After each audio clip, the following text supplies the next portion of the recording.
One of the biggest questions is how to build the perfect team.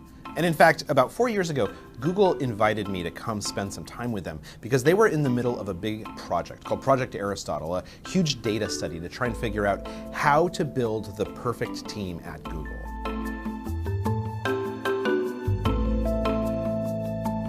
Initially, their hypothesis was that the best teams are teams where you put people together who like each other, right? Maybe you need a good mix of extroverts and introverts. Maybe you need people who are friends away from the conference room.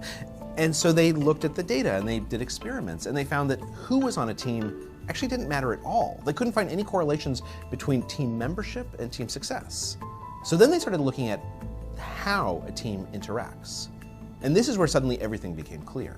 Because what they found is that the people who are on a team matter much, much less than how those people interact. That you could have enemies on a team together, or you could have strangers or friends or people who don't get along, or all introverts or all extroverts. And as long as they treat each other a certain way, as long as there's a certain culture, then that team will gel.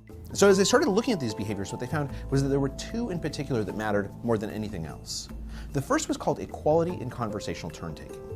During a meeting or a set of meetings, if everyone speaks at roughly the same amount, then that team is much more likely to succeed.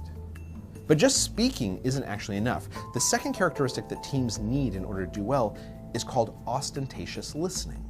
That basically, in addition to encouraging you to talk more, I, as a team leader or team member, have to show you that I'm listening by doing things like repeating what you just told me or closing my computer so I can make eye contact with you. If you have these two characteristics, conversational turn-taking and ostentatious listening, it creates what psychologists refer to as psychological safety.